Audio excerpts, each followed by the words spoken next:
Bom dia, pessoal. Vamos de BTC na manhã dessa quarta-feira, 25 de outubro. Agora na Espanha, 9 horas e 55 minutos.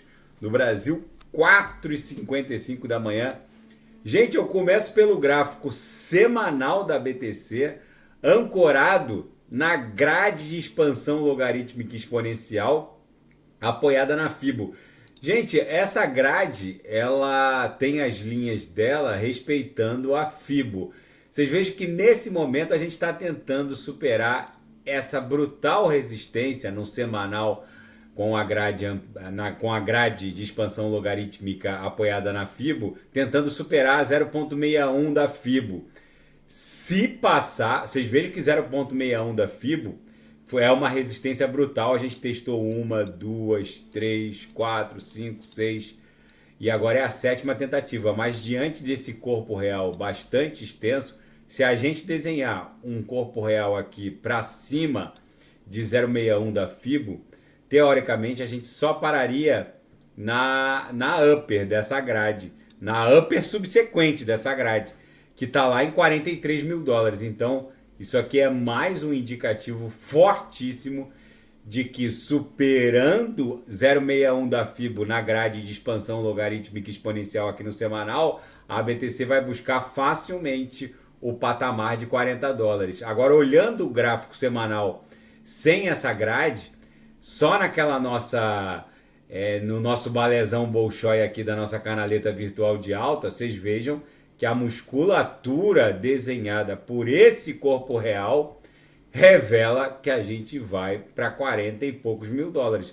Na minha leitura vai dar uma agulhada para 43, que é onde está a upper subsequente ali na grade apoiada na Fibo, e vai acumular aqui no patamar de 40, até porque esse patamar coincide com o centro nervoso dessa congestão e dessa congestão aqui. Então a gente vai acabar, que foi a beira do abismo, que levou a BTC para a mínima.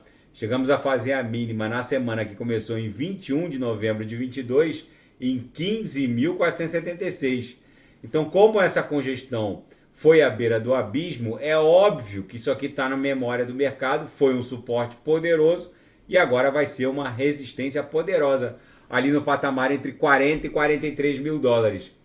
No diário, segue o nosso modo de investigação da faixa de justiça do preço. A protuberância ascendente desse corpo real nos leva a crer que a BTC está caminhando forte em direção a 40 mil dólares. No intraday está um reloginho, acabei de ofertar um sinal na sala de sinais quando tocou aqui na Lauer. Agora a gente vai acumular, deve voltar para o patamar da VWAP. Na seara fática, o bilionário icônico fundador da BitMEX, Arthur Reis, diz que a BTC está se expandindo não por conta desse hype envolvendo os ETFs de BTC no mercado spot, mas sim por conta da expansão dos gastos militares ocidentais. O que está acontecendo é que nenhum investidor mais confia nos títulos públicos do Ocidente e estão trocando os seus ativos por ouro e criptografia.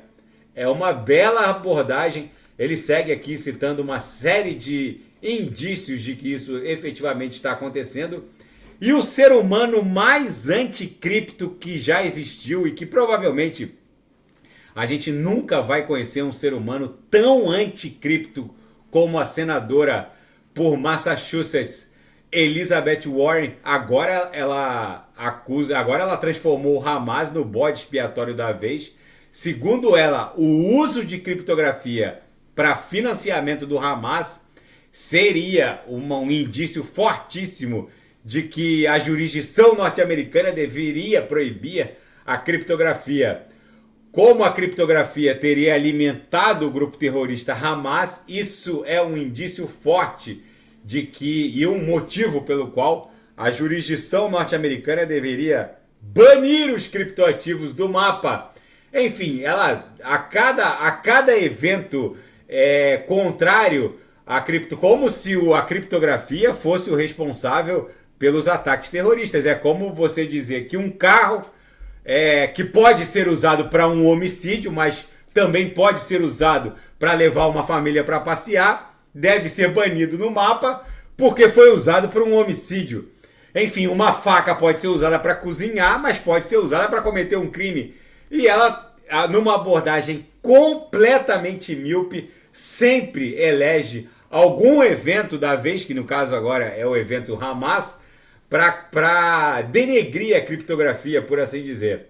E o Banco Central Chinês reforçou que os criptoativos ainda estão sob proibição na China continental, mas o Banco Central Chinês, que é o Banco Popular da China, reafirmou que dentro da zona administrativa especial de Hong Kong, aquela área, na verdade, é um grande sandbox, é uma grande área de testes, onde a criptografia de varejo segue sendo permitida sob um escrutínio regulatório. E na seara geopolítica e finanças internacionais, o Banco Central Europeu provavelmente vai manter as taxas básicas de juros nas alturas. Provavelmente não haverá novos aumentos, mas também não há um sinal de que eles vão iniciar o rally de baixa da taxa básica de juros, mesmo com sinais de desaceleração da economia. E o secretário-geral da ONU pede um cessar-fogo entre Israel e o Hamas. Na verdade, um cessar-fogo por parte de Israel, porque o Hamas já está sendo praticamente aniquilado do mapa. Israel exige a entrega de todos os membros do Hamas que pertencem à lista negra das forças elaborada pelas forças de defesa israelis. O fato é que enquanto cada membro do Hamas, integrante dessa blacklist, não for entregue, Israel não vai cessar os bombardeios e a incursão terrestre ainda não foi confirmada, mas provavelmente vai acontecer em algum momento.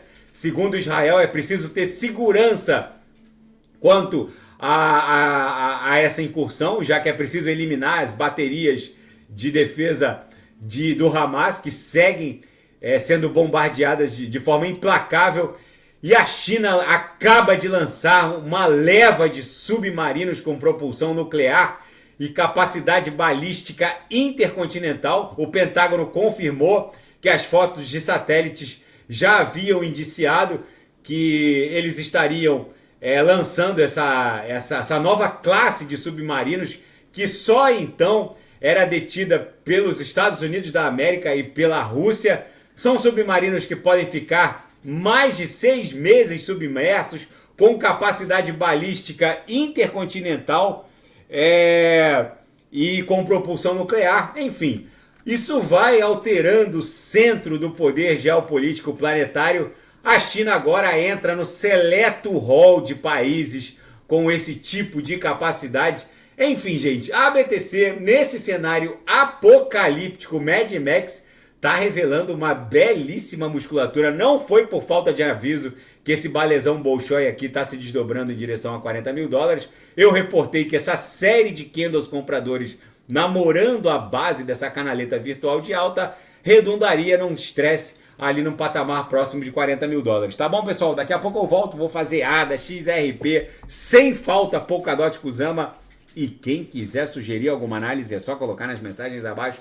Até daqui a pouco, grande abraço.